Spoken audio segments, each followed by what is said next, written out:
Em nome do Pai, e do Filho, e do Espírito Santo. Amém. No dia 9 de janeiro, nós fazemos memória de Santo André Corsini. Ele nasceu em Florença, na Itália, no ano de 1302. Os seus pais, de uma família consideravelmente bem estruturada economicamente, não conseguia ter filhos.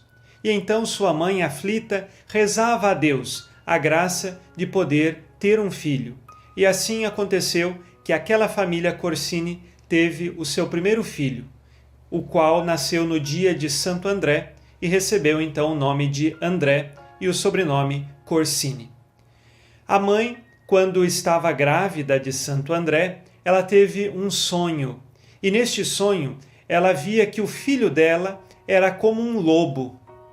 E depois este lobo se aproximava da escadaria da igreja dos Carmelitas, do convento que lá existia, e se tornava um cordeiro. Este sonho ela não compreendeu muito bem, mas depois do nascimento de André, e quando ele já no início da sua infância e passado para a adolescência, começou a ser muito rebelde, era desobediente, desonrava os seus pais, era dado aos prazeres da vida, e diante dessas circunstâncias a mãe começou a entender o que significava aquele sonho que ela tinha tido lá na gravidez, de que o filho de fato seria muito rebelde, como aquele lobo. E um dia ela estava tão desgostosa com a vida do filho que ela contou o sonho para o filho. Ele tinha 17 anos. E a partir desta conversa entre mãe e filho, ele começou a perceber que estava num caminho errado.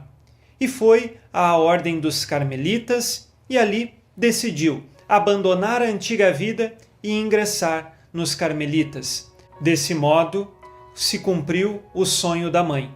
De lobo, torna-se cordeiro ao chegar até a igreja dos Carmelitas.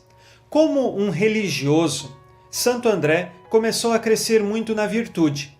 No começo, ele conta que teve diversas tentações de abandonar a vida religiosa e voltar aos antigos prazeres. Ele era muito tentado a isto, mas perseverava, e a cada dia buscava mais a virtude. Uma das ferramentas que se utilizava para permanecer na virtude era penitenciar a sua própria vontade, era penitenciar as suas paixões. No correr da sua vida religiosa, mais tarde, ele foi ordenado sacerdote. Quando ele soube que em Florença a família tinha preparado uma grande festa e todo mundo estava aguardando ele para celebrar a primeira missa, como ele não queria grandes pompas, o que fez Santo André foi celebrar a sua primeira missa numa igreja bem distante e longe de todos. Mais tarde, ele foi eleito bispo da diocese de Fiesole. E ali, ele não queria aceitar esta nomeação, esta eleição que fora feito para ele se tornar bispo. O que fez Santo André? Fugiu para um lugar distante. Ele foi para o convento dos Cartuchos. E lá ficou retirado, sem ninguém saber onde estava Santo André, aquele padre carmelita que tinha sido eleito bispo. Os cônegos daquela diocese já estavam prontos para fazer uma segunda votação e eleger um bispo no lugar de Santo André, porque ele havia fugido. E apareceu uma criança, e pela voz da criança se ouviu dizer assim: André deve ser bispo desta diocese. Ele está no convento dos Cartuchos. Os cônegos foram verificar se a voz daquela criança estava correta. Chegando lá, encontraram Santo André. Contaram o que tinham ouvido da boca da criança e ele então recebeu também um sinal do céu, que deveria aceitar a vida de bispo.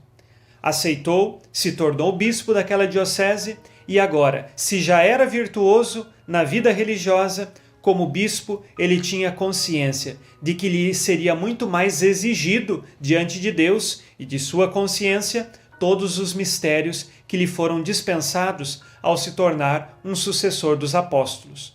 Por isso, reiterou mais penitências, mais oração. Durante o dia, cuidava dos pobres, visitava os doentes, atendia as pessoas de sua diocese. E durante as noites, Passava em grandes vigílias em oração profunda e o pouco tempo que sobrava ele dormia. Santo André se tornou um bispo muito querido pelo seu povo. Alguns traziam pessoas para que ele fizesse orações e Deus concedia graça de milagres e de curas que aconteciam através de sua oração. Depois de sua morte, o povo venerou muito a figura de Santo André, até que mais tarde ele foi canonizado.